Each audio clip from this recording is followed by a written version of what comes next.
Well, I've got to tell you, I appreciate that. Rarely do regulatory scientists get applause, but that's cool. So introduction here is going to be very short because we're going to try to make up some time since we went over on the last session. During this session, we have three wonderful speakers. We're going to talk about Codex Alimentarius Commission. We're going to talk about contaminants, and then finally on sustainability. Our first presenter today is David Pineda, and you have his bio in the agenda, but I just want to let you know that he's a global regulatory consultant. And to give you some frame of reference here, he's helped out with our Codex efforts within GOED, including the fish oil standard and the Codex nutrient reference value. So please help me welcome David Pineda.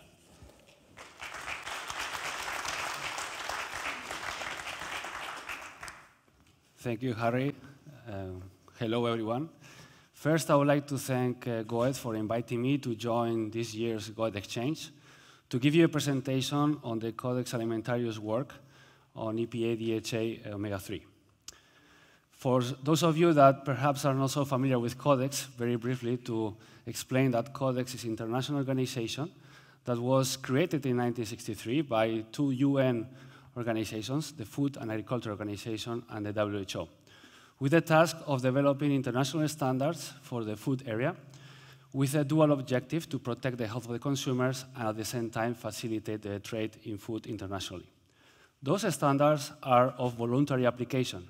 However, their importance is enormous.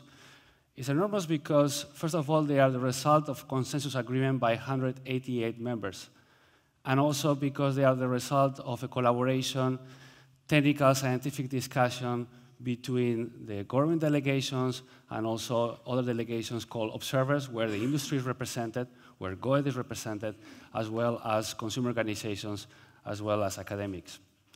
So therefore, we can highlight that the Codex Alimentarius standards harmonize or help harmonizing the regulation on food internationally, because they are the key reference point for governments worldwide. Every time that any country would like to develop a new regulation on fish oils or on NRVs, nutrient reference values, or omega-3, they will be looking first at what is in Codex. They also will be looking at other models in different parts of the world. So how Codex works, very quickly to explain that the standards are developed and drafted in detail in specific committees. Some of these committees are of general subjects, such as additives, that have an impact on different commodities, different categories of foods. And then we have commodity committees, such as the Codex Committee on Fats and Oils, where the standard for fish oils was developed. As I said before, Codex Alimentarius, the decisions are based on consensus.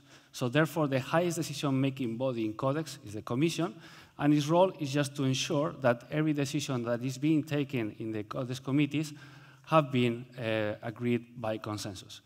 In all those bodies, we have the members and observers can participate. We had a complaint over many years about Codex, how slowly it works to develop standards. We would like that to happen faster, but the reality is that in the last few years, they created the format of electronic working groups that speed up the process between the annual meetings of each committee and the Commission. With this, I would like to highlight which are the Codex work that is relevant in relation to EPA DHA omega-3. One being the standard for fish oils, that as we know, it was adopted last year, successful outcome, and includes provisions on the safety and quality of fish oils. And on the other hand, and this is the subject of the presentation, NRVs, so development of nutrient reference values in relation to EPA DHA omega-3. The Codex standard for fish oils took 6 years to develop. One of the reasons is because the Codex Committee on Fats and Oils meets every 2 years. But here already in the standard for fish oil, we have some reference to EPA DHA, to the content of EPA DHA, either in labeling provisions as well as minimum requirements for essential composition, for example, for anchovy oil and concentrated fish oils. So the proposal to develop a Codex nutrient reference value in relation to reducing the risk of non-communicable diseases in relation to EPA and DHA omega-3 was presented in 2014 to the Codex Committee on Nutrition and Foods for Special Dietary Uses. The proposal was very successful, particularly by the fact that it included the GOE tabulation of global recommendations for EPA and DHA, including recommendations and scientific data and conclusions of the scientific data by FAO, WHO, and other recognized authoritative scientific bodies.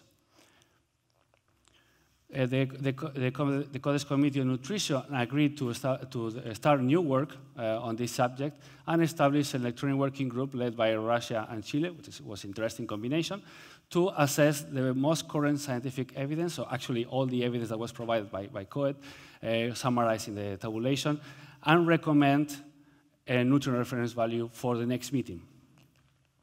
So we can all, I think you could all agree with me to the fact that this was an enormous breakthrough for the omega-3 industry, because the establishment of a codex harmonized NRV NCD for the EPA DHA omega-3 will help to develop internationally harmonized nutrition labeling guidelines for omega-3, fatty acid content in foods, also will help develop public health messages, provide the basis for nutrition content claims and health claims on food and food supplement products, and with that, facilitate global trade. So what has happened between the presentation in 2014 and now? Well, according to the Codex process, in 2015, the Codex Commission had the task to make sure that actually that agreement to start new work happened based on consensus, so it approved the new work. And the Electronic Working Group did its job of assessing all the data and submitted a proposal to the Committee on Nutrition of 200 milligrams per day for EPA DHA combined. Then in 2015, in the Committee on Nutrition, we had quite a heavy debate. There were some different views in relation to whether the scientific evidence was sufficient to support the association between EPA DHA intake and the reduction of the risk of coronary heart disease mortality. And also there were other issues in relation to whether all the criteria in relation to the Codex General Principles for nutrient reference values were met.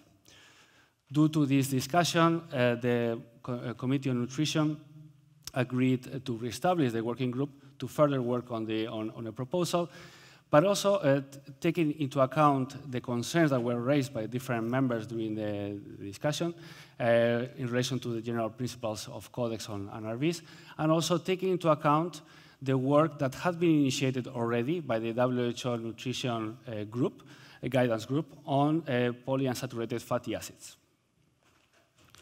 The Electronic Working Group did its job again and concluded again that the best proposal at that moment in time, it was to establish an NRV NCD of 200 milligrams per day for EPA DHA. However, the challenge that the Electronic Working Group had at this moment was because the NUGAC report was not being available. So again, it was felt that perhaps it was better to defer the decision at the next meeting, to wait until NUGAC will be publishing its conclusions. WHO announced that the NUGAC documents were going to be circulated or published in April, May of last year. However, until August, they were not sent to the chairs, to Chile and Russia, to the chairs of this Electronic Working Group. So we can already see the challenges that we were having in terms of timing, taking into account that the two NUGAC reports, between them, they had more than 400 pages, and the level of information was huge. The conclusions of the NUGAC documents were neutral, without actually providing a strong support for a recommendation to establishing an NRV NCD for EPA DHA. And additionally, what we also saw is that any significant effect was eliminated by excluding certain type of studies because of the risk of bias, according to the criteria at that point of the NUGAC report. So on the 5th of September, Chile and Russia circulated the NUGAC documents to the Electronic Working Group, with also a set of questions to structure the feedback to be received by the members of the Electronic Working Group. We had Australia, Brazil, Canada, the European Union, Japan, New Zealand, United States, providing their comments. Of course, GOET provided 2 sets of comments as well as other observer organizations. The time that was given, once again, to provide comments was very short. It was only 1 month. And this was challenging because of the fact that according to the Codex procedure, the reports from electronic working group have to be submitted to the committee 3 months in advance because of translation issues and also to give time to circulate that document to all the Codex members. So this, again, they were not going to make the time, but clearly there were comments that were submitted, not as much as wished, but there were comments, and we can summarize here what were the main aspects of those comments. On the one aspect, of course, it was highlighted the commenting period given was very short for the electronic working group. At the same time, some of the comments focus on the conclusions of NUGAC, so reaffirming what the NUGAC conclusions were, which is that no convincing evidence of EPA-DHA effect on coronary heart disease mortality. So therefore, there was no, it was not in the position right now, the electronic working group, to propose a specific value. However, the European Union provided interesting comments, as well as GOET as well, challenging the process of how NUGAC was selecting the different studies and how it was excluding some in comparison to others. So there was a challenge on the criteria that was followed. As well, although we have an example here as well that an association was found between higher intakes of long-chain omega-3s with 19% of reduced risk of fatal coronary heart disease. However, here, again, the evidence was assessed as moderate and not as convincing. So the recommendations of the electronic working group, based on the comments provided, was to extend the period for more comments, and with also requesting more information to correlate the findings of the NUGAC documents with the recommendations for EPA and DHA intake of 200 milligrams per day. Let's not forget that this proposal was taking into account the FAO and WHO previous reports of expert consultations of 2002 and 2010, as also to seek additional advice of NUGAC findings in relation to studies at low summary risk of bias suggested that long-chain omega-3 fats reduce serum triglycerides. And also there were other 3 recommendations that were related to clarify the interpretation of several aspects of the Codex principles for setting NRVs, which is, for example, whether the evidence from recognized authoritative scientific bodies that did not set yet any daily intake of reference values could also be taken into account. What level of evidence quality shall be considered as relevant, convincing, generally accepted scientific evidence, and also the definition of convincing evidence. With this, what we saw last year, and we participated in this meeting, a very intense meeting, is that the Nutrition Committee also provided some time for a side event for NUGAC, for WHO, to provide a presentation about the outcomes of their study. This side event was, unfortunately, taking place during the lunch break, so the attendance was not really great. And we also saw that several delegations, government delegations, couldn't really follow the presentation itself. Overall, what we see is that the Nutrition Committee agreed with the recommendations of the electronic working group, so that was good news because there was a broad recognition that more work was needed, and also there was more time needed for assessing the different conclusions from NUGAC in comparison to other authoritative scientific bodies. It was highlighted the documents were presented late, and also it was highlighted that not only the risk managers, but also the risk assessors, the scientific bodies, had to look at the NUGAC reviews. With that, it was also highlighted there was a need to have the final reports, because actually the reports that were shared with the electronic working groups were abbreviated reports, were summary, were not really the full reports. And WHO has explained that during this year, in 2018, there will be different pieces of reviews that will be published. So the electronic working group was reestablished again with a mandate to complete the assessment of all the scientific data, with also addressing any additional information and additional meta-analysis that have been commissioned, like those that have been commissioned, for example, by GOED. And also taking into account all the different concerns in relation to interpretation, clarification, in relation to the Codex principles of NRBs. So again, the electronic working group has the task to provide recommendations to the next meeting of the Nutrition Committee. The Nutrition Committee meets every year in Germany, because it's hosted by the German government, in November or December. So this year will be at the end of November. So what are the next steps? I take two messages, well, I take many of the messages that have been said during the last 2 days, but I take two messages from Adam, in which he highlighted for GOED to continue the leadership for this industry, and also to invest on science. So this is an example where we need to, it's important to apply these two principles. So under the leadership of GOED, to coordinate the industry stakeholders to deliver consistent message and position on the issues that are to be discussed by the Electronic Working Group and the Nutrition Committee. We need to engage more.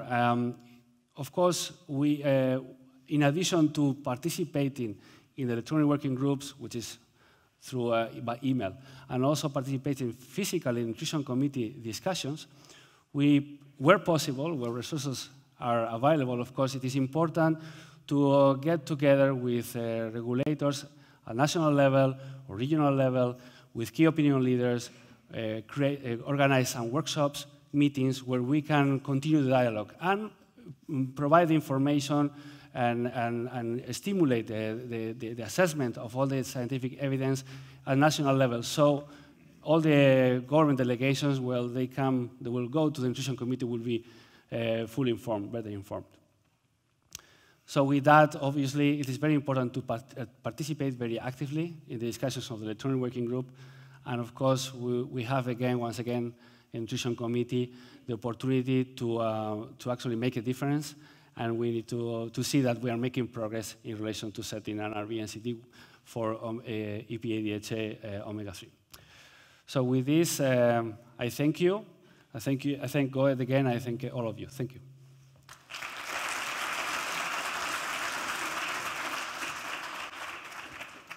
Thank you very much. Thank you, David. Our next presentation is on contaminants and omega-3s, and it will be presented by Jürgen Gierk.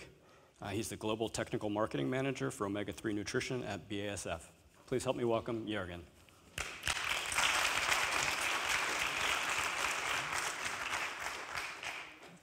Yeah. Thank you, Harry. Yeah. So welcome. The good thing I just learned, we are behind the schedule, so in time, so I can make a short wrap-up and short my talk about unpleasant topic, the contaminants. I think everybody of you know, contaminants is a typical topic, in fish oils. And the idea for the presentation was developed by Gerard in our technical committee, because we have a lot of talks about potential contaminants and developments in this field. A lot of this is driven right now, by the European Union, by EFSA or other authorities, which want to increase, more tests or more regulations on contaminants. So let us have a short look. Oops, sorry. On the contaminants. So a short agenda. So we want to talk about what are, new challenges in contaminants. I don't want to say it's new or emerging contaminants because they are all well known. And of course, I want to give you a kind of a short idea about, a case study. And I selected phthalates or the plasticides as a typical case study in fish oils, because that's an excellent, lesson learned story how we can deal with such things. Yeah. And the others would be then the mineral oils and the new contaminants, which are just discussed, the MCPDs and the glycidyl esters. So what are now the new challenges on contaminants? I think everybody of you in the industry knows we have the typical suspects in our business. We deal with the heavy metals. Although everybody of you knows heavy metals is not really a subject in fish oils because they don't contain really heavy metals. Yeah. Then, of course, we have the typical PCBs, dioxins, and pesticides. These are often regulated even in the GOED monograph and by other regulations around the world. And I think the industry heavily tests on these contaminants. So we are quite knowledgeable about these. What are the levels, how we can control. I think this is everything well in place. Then we have another topics of contaminants which are not regularly but frequently checked. In Europe we have regulations on the polyaromatic hydrocarbons, also regulated by the Prop 65, but of course at much higher levels. There's the polybromated diphenyl esters, which are also of relevance because it's stipulated also in the pharmacopoeia now. And we have, of course, the phthalates, which I will explain you shortly about, the problem what has developed here. But now, new, it has, developed, let's say what we say, it's upcoming, but not really new. Mineral oils, we have the discussion with Tony Bimbo, has been already investigated in the 1960s or 1950s. So it's not new, but it's just upcoming regulatory. Then quite new, a lot of discussions have been on the MCBDs and glycidyl esters. And these are quite interesting because it's just evolved in the vegetable oil industry, but there will be also further topics now coming into regulation, also involving or partly involving the omega-3 industry. Now, phthalates, I select this as a example, how is such an evolution of contaminants taking place. Phthalates or plasticides, they are already well known since many years as migration from any packaging material into food. Typically in the past, people have wrapped cheese or meat products in PVC plastics, and via the migration of this plasticizer, there was a high concern of such plasticizer in food, especially fat-containing like cheese products. So it's an old story, very well known, and it's mainly contact migration in transport or in any handling or processing of products. Then, of course, we have that plastics is spilled into the environment. Everybody of you have learned about microplastics in the sea or in, also in our even the soil. Yeah? So there's a lot of concern about these. However, all these plastics often contains also phthalates or the plasticizer. So means there's always some problems to be having these phthalates in the general pollution that could be taken up by animals, even the fish, and then exposed into our food chain. Sorry, there's some problem. Then, of course, suddenly it has come to a big problem in 2012. There was a criminal Taiwanese guy who produced special food preparation called clouding agents for beverages. So it means he has developed some base mixes for beverages. They have been used in industry and also exported to China. And somewhere has analyzed such beverages on plasticizer because of potential migration from the packaging, yeah? And suddenly it was detected high levels of phthalates, plasticizer in food chain. And then authorities started to test such products, and they found out that phthalates are present in a multitude of food products. And this has led then to immediate actions, of course, by the authorities. An example when we have now in our industry in omega-3 is tuna oil. That's the best example what happens with phthalates. We have the food chain where we have the typical food chain of plankton, small fish, predatory fish, and especially tuna is of course the fish who lives the longest. Yeah, so he has the most chances to accumulate high levels of phthalates. There's also an option for migration. This can happen already in the processing of the tuna fish, because I think a lot of you know tuna fish is just of course packed for the meat, tuna meat or tuna steak production. The leftovers are used for extraction and doing the fish oil.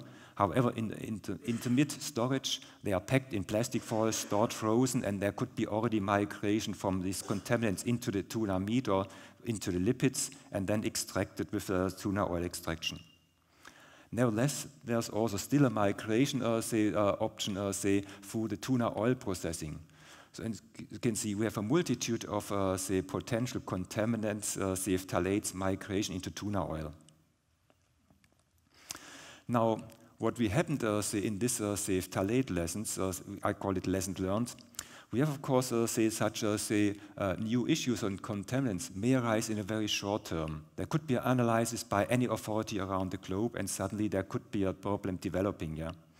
And the interesting fact is sometimes the authorities can react very fast and introduce then new regulations. And at this time it has happened that China just adopted the migration limit of EU as say really limits into food. And that happened within a few months' time, and we suddenly had a regulation on phthalates. However, say even if say implementation of such regulations, like in Europe, takes a long time, say our customers always react much faster. So if they learn about problems, they could already set up specifications for the industry, and then we have the issue that we have to cope with this and do analysis very rapidly. Yeah. And of course, therefore, it's very important that the industry as such has to say, react constantly and monitor any new developments, what happens in this market. And therefore, I think the GOET group, especially the regulatory team and the say technical team, is a quite say interesting platform where we can exchange on such things and maybe react fast, say to avoid any problems, say on our products. Now, what are new contaminants? Mineral oils. I would say it's not really new because, as mentioned, it's already quite old. They are, say, different, say, categories. They are just short named MOA, MOSH, and POSH. The MOSH, these are typical so-called mineral oil saturated hydrocarbons. These are saturated long chain or cyclic hydrocarbons, and say they can be directly present in the oil or through, say, hydrogenation or further, say, transformation in the processing.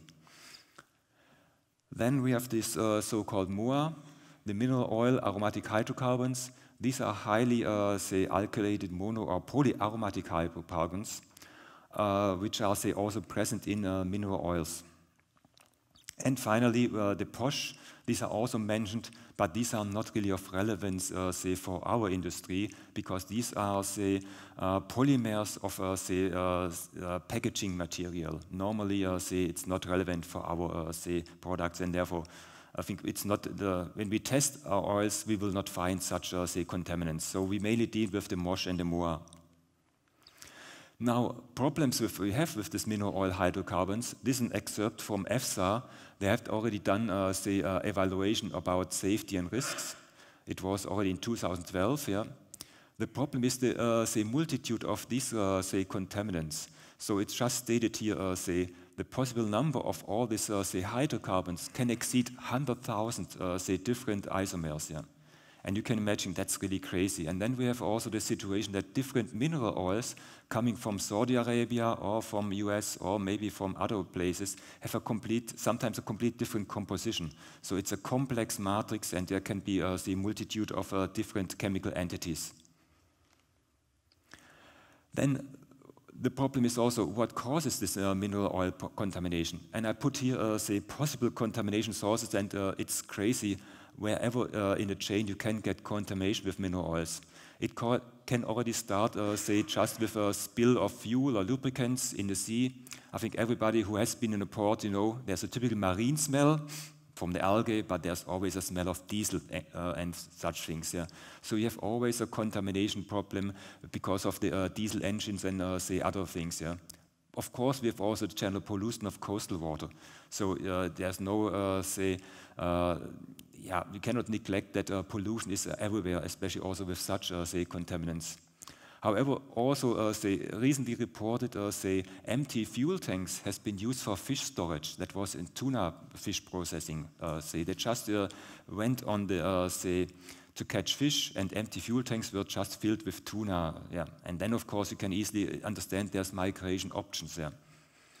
And of course, we have all this, say, contamination also at transport storage. Even, say, the approved phosphor list, which some of you may know, allows, of course, edible paraffin oil or waxes to be transported as pre-cargo to our bulk, say, fish oil shipments. And of course, in all our processing, we can have also non-food grade lubricants or anti-foaming agents for fermentation or evaporation processes, or even packaging. Yeah. So if we do, say, bulk oils in drums, the steel drums, they are rolled, and say they also use oils for rolling, and if there's not properly cleaned, it also can even say get some contamination from there. Or even say when say the coating of the drum is not completely baked or say prepared, there could be also contamination. So there are multiple say sources for this. And finally, it's funny that say permitted lubricants, food grade, are also used at encapsulation. So we, for example, did a test, say, with a market product from the US containing, say, mineral oil as a, say, matrix oil and not the usual MCT oil. You can find, say, up to 1,000 milligrams of, say, such a lubricant in the oil if you analyze later on. So what is now the problem of these different chemicals? Just, say, to have a short, say, information. The MOA, these are the most critical because they contain mutagenic or cancerogenic substances. And EFSA have already stated here they are of potential concern.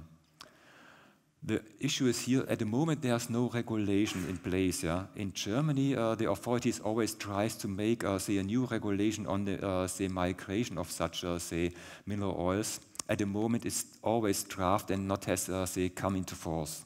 But some guys use this as, say, a kind of a limit already. And here you see the limit is at 0.5 milligram per kilogram, which is, say, rather small quantities. The reason, of course, because it's, say, can be of potential concern.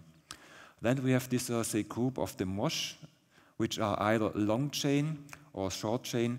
They have a low risk, yeah. But even here, say, the German authority tried to set up some limits, but this has been, say, revoked several times and not, say, really be in place. We have also the critical MOSH, which are, say, in a certain, say, chain length of C16 to C30. They are critical because they are absorbed and accumulated in the body. And therefore, they are really of, say, concern because long-term exposure can really lead to some damages for the liver or other organs. And here also some proposal has been made, but not, say, finalized yet. Now, the problem, of course, say, with, say, such contaminants, as mentioned, say, it's a large group of, say, ingredients, this, say, mineral oils, is that there are a lot of other contaminants like squalane or other, say, products, say, which are masking or hiding the presence of mineral oils. And therefore, analysis technologies has been developed, like epoxidation or purification, to get rid of these, say, matrix issues and to find the lubricants. Yeah? But you see, it's still, say, a large hump here. After cleaning, you get a small hump. Yeah? The question is, what is now the real lubricants? Because even, say, vegetable-based, say, products contain, say, components like hydrocarbons, which are natural derived. Yeah? And here the industry, say, has also a lot of, say, issues in this analysis. Now, what are the issues in this? Yeah? There's a standard test method, which is, say, a standard GC-FID with retention time, and they may report a falsely contamination with mineral oils. So that's already an issue. But further on, we have even, say, high sophisticated, say, methods of analysis with a 3D and, say, three-dimensional chromatography and, say, GCMS combination. But even this, say, technologies cannot directly, say, outline whether there's a real contamination or maybe some natural components. Yeah. So the problem, what to do? It could lead even to a product recall because you cannot, say, decide whether there was a real contamination taking place if you consider all this potential contamination steps that happens from fishing maybe to processing. Yeah. And that's, say, really, say, a big issue right now, which has not been solved. Relevant, it's mainly, of course, let's say, for the fermented products like algae oils, and also for all kinds of fish oils, including tuna oil, for example. But it's not likely to be relevant for concentrated products. But fortunately, say, if we do the ethyl ester, say, process, the distillation steps, there's always a reduction in these contaminants of mineral oils. So means, say, we are more based on the natural oils, there's the higher risk, higher problems, whereas in the concentrate oils with more refining steps, we have less problems. But still, at the moment, there could be a problem that maybe a consumer lobbying group takes out product from the shelf, tests, they will always find, say, a contamination. So that's, say, a big issue for the industry. Now, finally, coming to the MCPD and glucidyl esters. There had been, say, a lot of discussions, and I think Gerard and the, say, GOE team, they sent out a lot of, say, information about the MCPD esters. So maybe a lot of you are aware about these contaminants. So but quickly explained, the MCPDs, these are so-called monochloropropanediol esters, or let's say chlorinated monodichlorides. I try to make a short information about this. You see the glycerol backbone, you have the fatty acid, and chlorine can be either on the SN1 free position or in the middle position. But the most critical are the free MCPD esters, where the chlorine is bound at SN1 or SN3 position. Now, they are produced at high temperatures, exceeding 160 degrees. If you go much higher, like 230 or 240 degrees, they are less formed. So they are the critical range of our, typical processing. Yeah?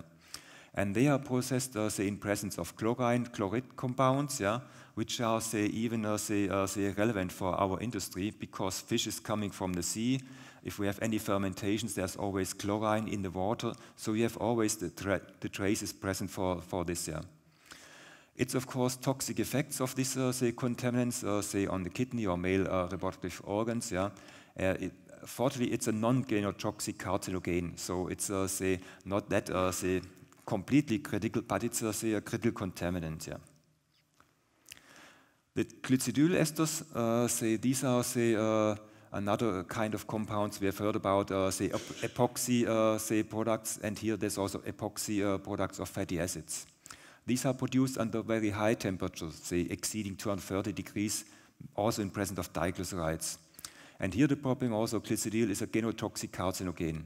And for all this substance, we have the so-called ALARA principle, means the industry should be as low as reasonable possible in this sense, because of the toxic properties of this substance.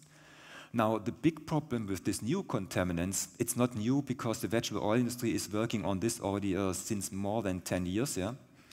The new problem is, normally our industry is we take even oils, we can refine, get clean, we can purify, no heavy metals, no plasticizers, we can get rid of PCBs. Yeah? However, these contaminants, they are processed contaminants. They are developed in our processing, and you cannot at the moment not get rid of it. Yeah? So it means it's completely different, opposite to our normal contaminant situation where we can we clean the oils. Yeah? That's here not possible. And EFSA have started to work on this. They had been starting on glycidyl esters and the MCPD esters. Now it's expected in February, we have a new regulation in Europe, which doesn't deal now with the fish oil. We have this for vegetable oils and fats mainly. However, we have for infant formula special regulations. That means for infant formula, it's also relevant then for tuna oil or for algae oil, which contains DHA and are used in infant formula. So it means the regulation on glycidyl ester will happen soon, and they will be enforced. It's not critical, as we learned also in GOE testing, that these levels normally are not critical. However, if we go to infant formula, these are critical, if you calculate it back to a fat content of an oil. MCPDs, we are not sure what's going on. That is the proposal that has been started by EFSA, and they will for sure put this also into regulation in this year, 2018. It's again 2,000 milligram, 2 milligram per kilogram or 2,000 microgram per kilogram of the oil. However, also for infant food, this is very low values, which is difficult to achieve. At the moment, tuna oil, for example, it's almost difficult to reach these levels. So if this comes in force, there will be some problems for the industry. Now, what is the relevance for this? Currently, we have only indirect relevance for our industry via tuna or algae DHA. However, EFSA is also aware that fish oil may contain such contaminants in higher levels. There have been tests showing quite significant high levels of these contaminants in our products. Important here is, as mentioned, it's critical for all high temperature treated oils. Distillation or deodorization is here critical, especially for oils containing monodiglycerides. And unfortunately, fish oils contain always higher amounts of monodiglycerides, so we have the right substrate for formation of these contaminants. So it means it's less critical for ethyl ester concentrates or enzymatic converted TGs without further deodorization. However, if you have, say, any kind of enzymatically converted TG products which contain significant levels of diglycerides, you have always the risk, if you do then deodorization at, say, especially batch deodorization, you create a lot of these contaminants. Sorry. Just, say, a very quick information how, say, processes can influence. It's just a short compilation that we have some processes that can reduce actively. You see the green buttons say the formation of such, say, contaminants. However, interestingly, like bleaching, it can be a positive effect if you do it the right way, but then you use high amounts of bleaching earth, but often it's an even negative that you increase, say, the level of these contaminants. And especially here, deodorization is, say, the most critical path, say, for creating this MCPD fatty acid esters. Whereas distillation is, say, can slightly increase, but it's not that much relevant. So now, when we have learned about all this, say, contaminants, is there any light at the end of the tunnel? Because we are always expecting to get new requirements on our industry. I think there's not, say, really a good recommendation, say, but we should be prepared for this. Means, say, we should really watch out carefully of any new developments, and as industry try to work together, say, to say cope these problems. And of course, also interesting, say, it's not only us who have problems in this. As mentioned, for example, the vegetable oil industry has the same problem.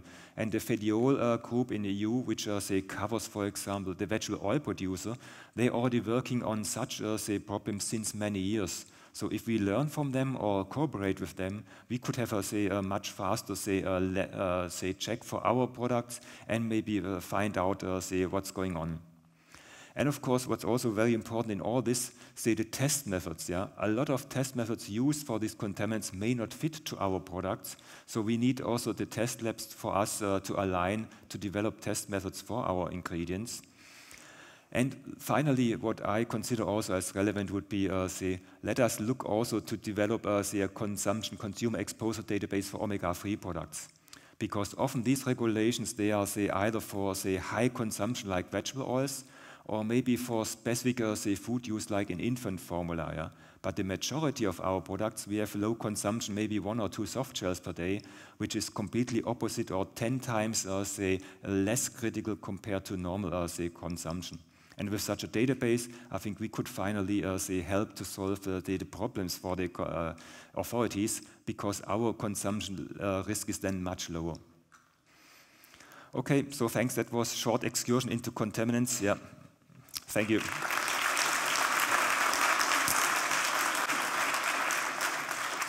Thank you, Jürgen.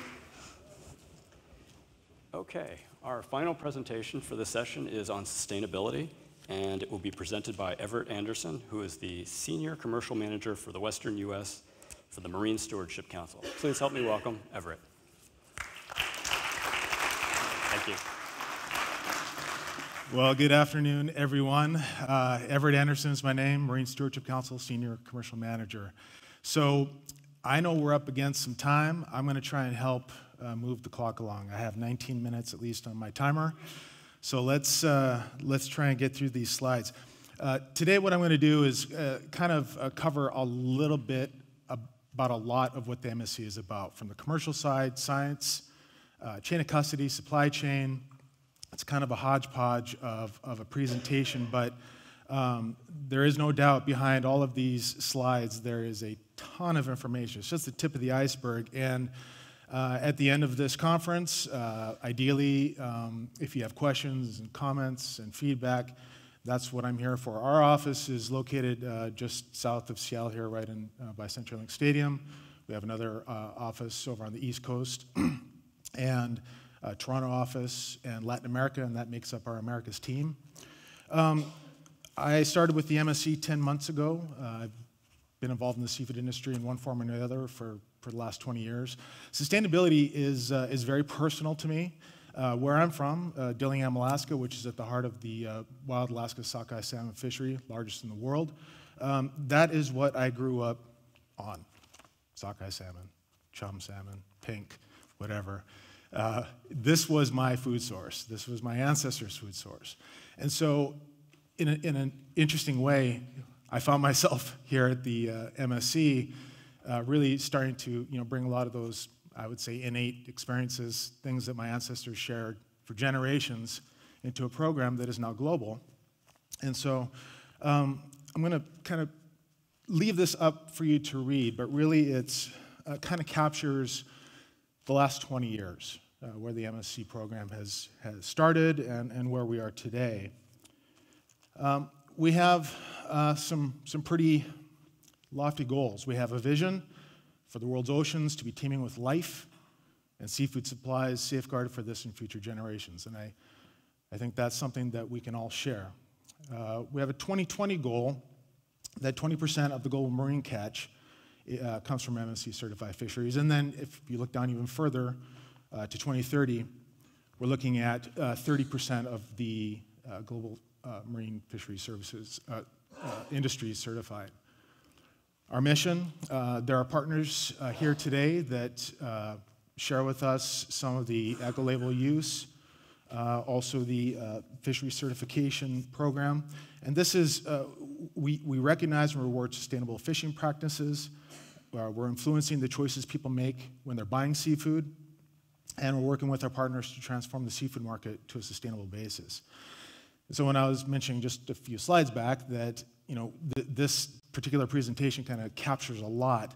We have partners in here that are on the front end of the harvesting. We have partners that are on the back end that are encapsulating and branding using the eco-label, which in the right-hand corner there really starts to speak to consumers who are looking for products specifically coming from sustainable sources, tracing it all the way back to that fishery. I'm going to have a movie toward the end, about a minute and 20 seconds or so, that speaks to one of our very important fisheries. This shares here just a timeline of where we began. So if you look back in 1992, we had the collapse of the Grand Banks cod fishery. Unilever, World Wildlife Fund joined forces and really started to develop a program that would be capturing, you know, how we address sustainability issues, not just for this, but on a global basis. There are a few other highlights here along the way as well, and there will be many more. I'm just highlighting the U.S. Alaska pollock fishery, that it is the one that many partners do engage with when they're encapsulating their fish oil products.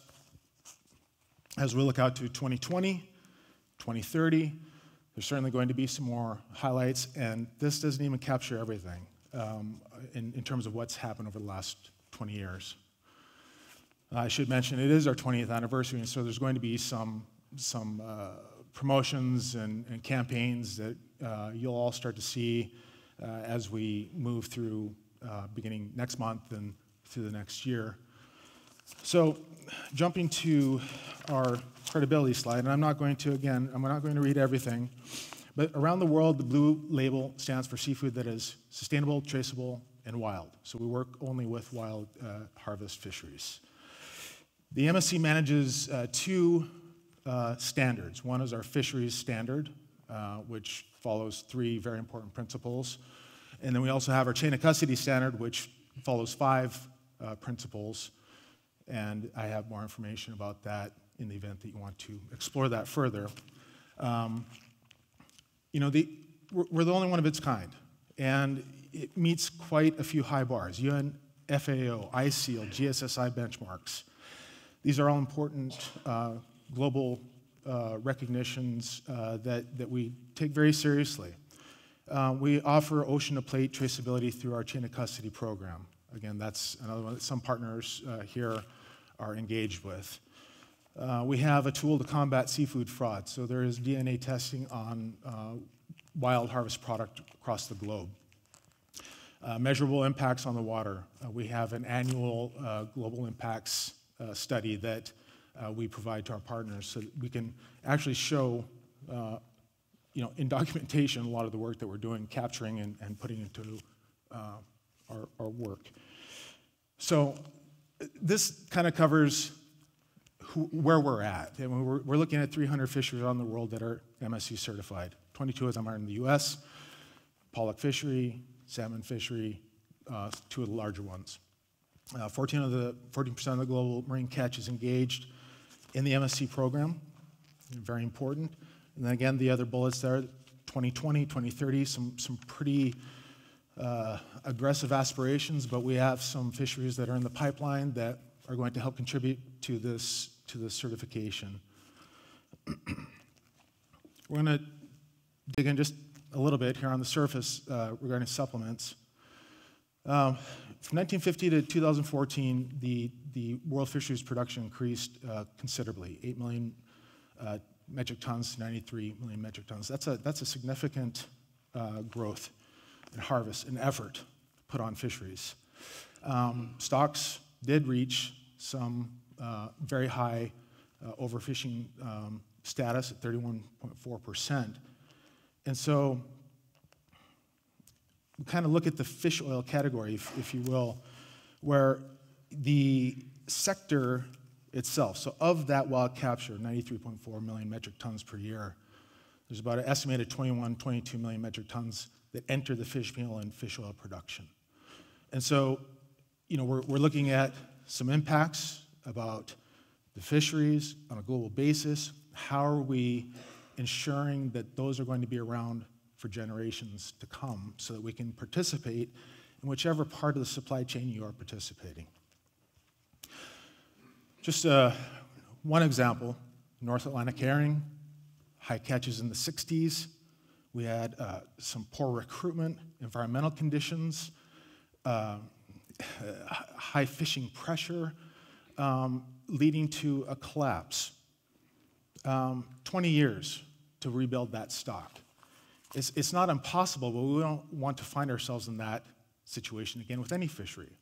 And so our science team, our fisheries, our supply chain team takes a very hard look at, when we're going into this process, are there certain aspects, management, team, data, availability, that help us understand a fishery before it ever were to get to that point. So what can we do about this problem? There's public sector regulation, private sector responsibility, role for credible standards, and I really enjoyed for those of you that were here yesterday for the keynote speaker, being able to harmonize and use melody and rhythm and really pull it together, and we created some really amazing music. And I think this is where we all, to some degree, need to probably think about what role do we play. I bring up this slide because it's just one of our guidelines, Sustainable Development Goals, particularly number 14, if you can see that, it says life below water. But this has also helped with our goals and aspirations as well. And so we're a participant in this, ensuring that we're meeting these long-term goals for sustainable seafood for generations to come.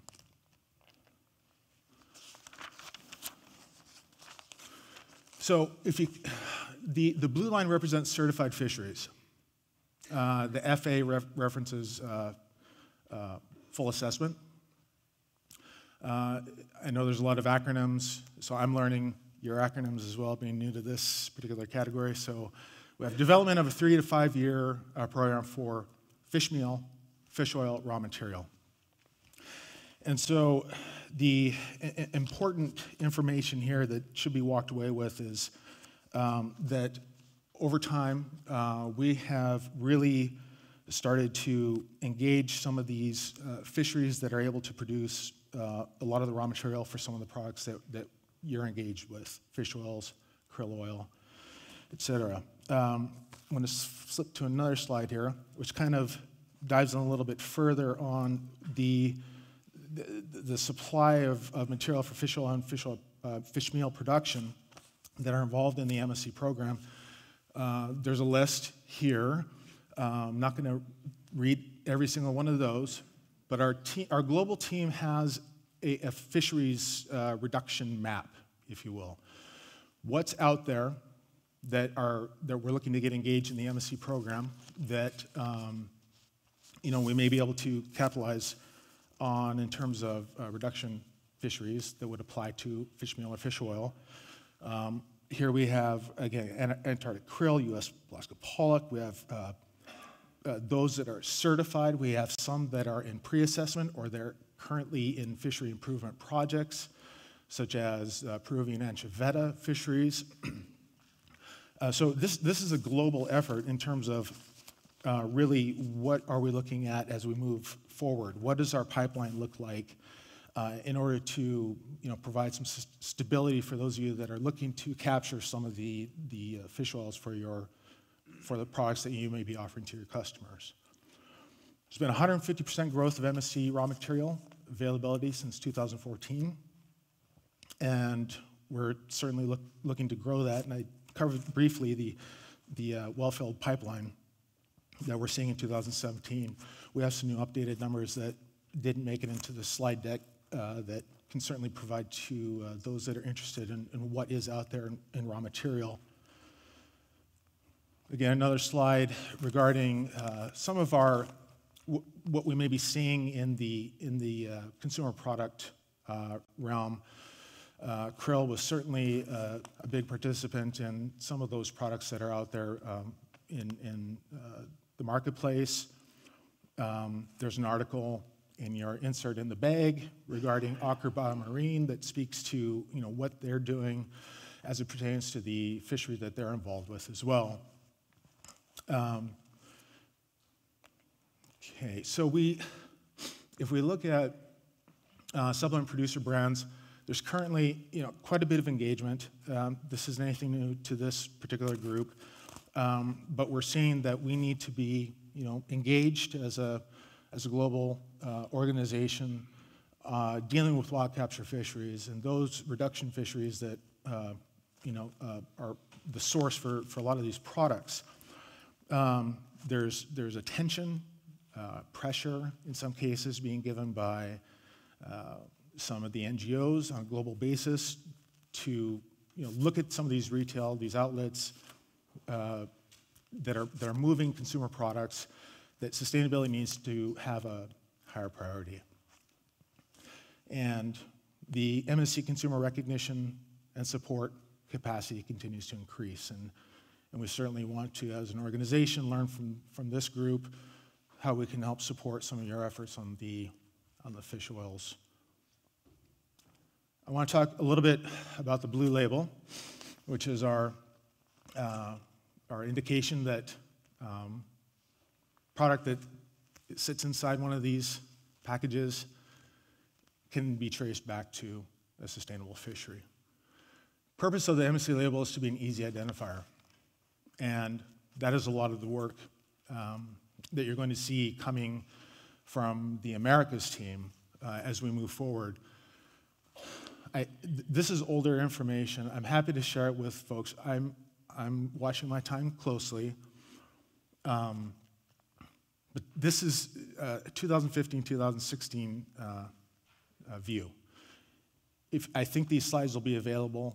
If they're not, grab me so that we can talk about them.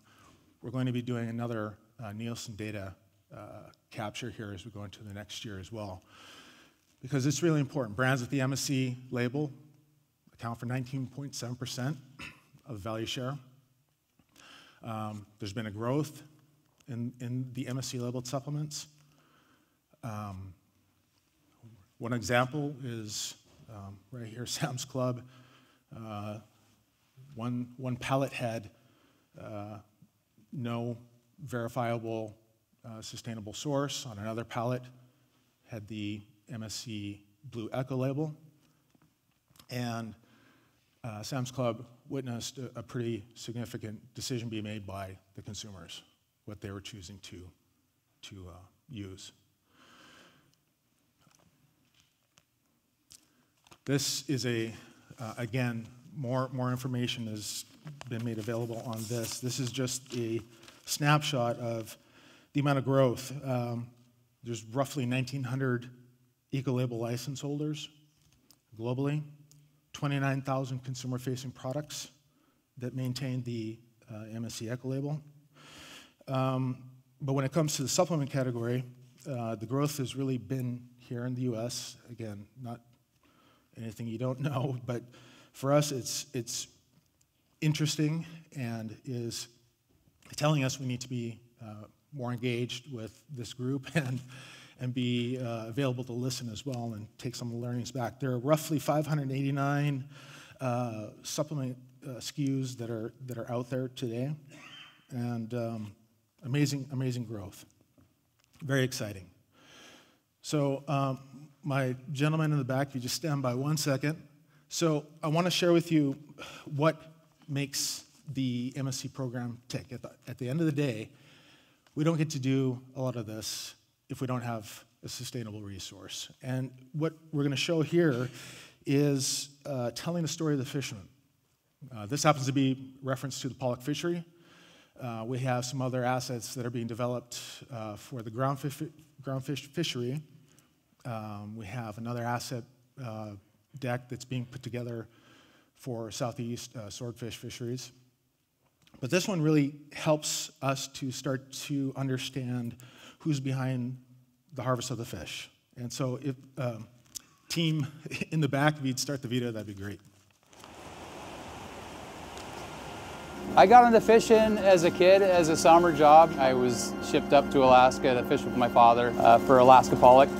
I've been on the boat since it was 2 years old. I started as a mate and have been captain since 91 or 92. I've been fishing here in Alaska since 1980. I like fishing because being on the water, there's a certain amount of freedom. It becomes a part of you. It's been very good to me and my family. And that's how we were actually raised by our fathers, on the back decks of these boats. It doesn't really feel like a job, it just feels like something you do.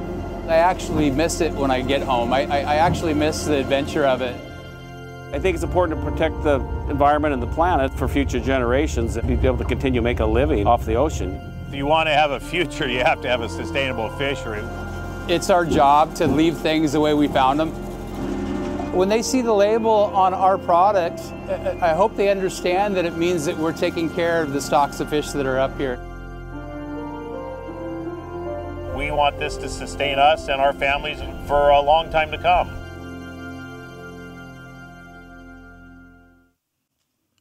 All right, thank you. For those of you who don't know, that was filmed in Unalaska, Alaska, also known as Dutch Harbor. I had the opportunity to fish on one of those catcher processors when I was a kid to pay for some college debt, and I like where I'm at right now because it was frightening.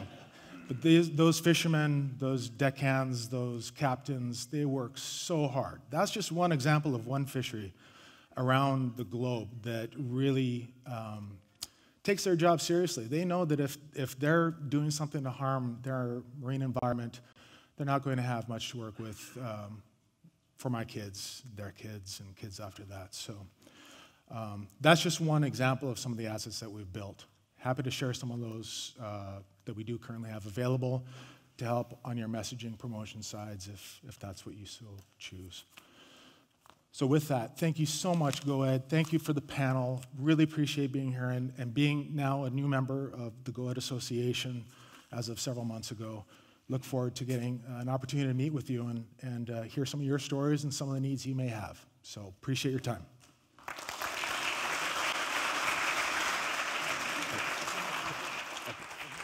Thank you, Everett. We have time for a couple of questions.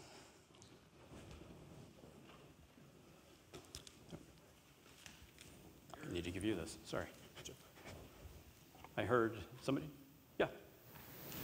So, I think it's great that the progress that MSc has made, but I'm wondering what are the prospects for the biggest fishery, the one that's most relevant to this room, and that'd be the Peruvian anchovies. So I appreciate, So I appreciate the question. So right now, the Peruvian anchoveta fishery is in a comprehensive FIP at the moment. There are going to, what I've been told by my Latin colleague that kind of keeps a pretty close tab on that fishery is that it might be a 2 to 4 year outlook for getting the MSc certification. Again, what are some of those issues that are delaying the process? It might be government, it might be engaged fishermen or non-engaged fishermen. The process it can be tedious, as those of you who have been involved with observing or actually involved greatly with a FIP. There are a lot of hurdles to overcome. So what I would ask is that we connect, and those of you, same applies to everyone. If this is an area of specific interest, we do have a kind of an ongoing email blast, updates, things that are helpful. It might be a point where you want to offer feedback. Why is this important to what you may be doing? So. Okay. Others? Yes. I was just curious, as far as the MSC certification or logo, what you've done as a company to understand what the consumer perception of that logo is. Thank you for that. So many days, it feels like we're a startup company. And the reason being is the team has been focused on B2B type of outreach. Over the last year, several months, there's been a very significant focus on outreach to consumers. And we know we have a lot to do there. So the Nielsen might be one part of it. GlobeScan data has been done, 16,000 member survey. We have that information as well that can kind of speak to what we've been doing. There's plenty more to do, and so we have actually it's a pretty strong team of 4 marketing communications individuals in the Americas. This is one of the top priorities going into our fiscal year 2018, and so I would again. There's a lot of work to do, and we want some of this back and forth about what may an organization like ours be able to assist an organization like yours moving forward. So I'd appreciate that feedback as well, so that we can really figure out a good roadmap on ensure that we're capturing relevant data as it applies to consumers. Other questions? Yes. My question is that American fisheries have been very. No, that's okay. Go ahead. My understanding is American fisheries have been very responsive, in large part, to the MSC and to changes for sustainability. What are your efforts towards impacting South China Sea fisheries and other foreign fisheries to get on board? You have a vision for translating this message and this culture overseas, especially to Asia? That's a fantastic question. I focus on the Americas, but that doesn't mean that I'm not hearing those conversations going on. And absolutely, I mean, the North Pacific Fish Management Council, all councils across the United States, state agencies, those learnings are being translated, yes, back to some of these fisheries that may be having a little more difficult time understanding what sustainability for long term means. And so, again, my focus is primarily on the Americas, but we do have team members that are right in China. They're in Tokyo, a very well diverse group of individuals that can help us make sure that that message is being carried over there. David, the last question is yours. Well, I guess I'll make kind of a statement and solicit a response. On the subject of contamination, we're dealing with a very complex market. Consumers are just completely confused by the stuff they see on the shelf. It is so unproductive, it seems to me, for a company to come along and say, we have a little less arsenic in our product than everybody else. Consumers just can't handle that. It's hard on the product category. Are there any ways we can, as an organization, turn this subject around so that we're really focusing on the benefits and we're not getting derailed by having to explain Prop 65 and all the contaminants in our oils? And it seems as if it puts us on in a great defensive posture rather than an offensive posture. And have companies talk about how few contaminants of now mineral oil and it's epoxides and other minor contaminants that are in their oil where the rest of the industry isn't that pure. These are almost non-detectable contaminants, and they aren't measured in many, many products that consumers buy every day. What can we do about this? Yeah, no, thank you for that. I agree that it's not very constructive. I would like to defer to Jürgen, so he's on the technical committee. So if you'd like to answer. If not, it can come back my way. I think it's a difficult question, and I totally agree. I think we as an industry association, we should work together maybe on messages we use. Because I agree, everybody of us try to say our oil, our products are the best in the market. So I think we should maybe get rid of this and see that we work together as an industry and work with the authorities on this, yeah, and preventing maybe negative messages and coming out with positive messages. I think especially Harry, we should work in the regulatory committee and also the technical committee on such standards and maybe ideas how we make more positive use about our products and get rid of these negative messages. Yeah, because a lot of people when you say our oil is clean, then you say the others maybe is not so clean, and that's maybe not so good message. We should really have the positive focus about the benefits of our products, how clean they are, which is valid for the whole industry. And therefore, we have developed, the GOET monograph, which is a standard, yeah, and we should maybe defend this standard more than we do right now, yeah. I would agree. And to that end, we should involve the communications committee for communicating out that message. So I appreciate everybody's attention. It's lunch, we're a little bit over, so if you have further questions, please approach the presenters. Thank you very much.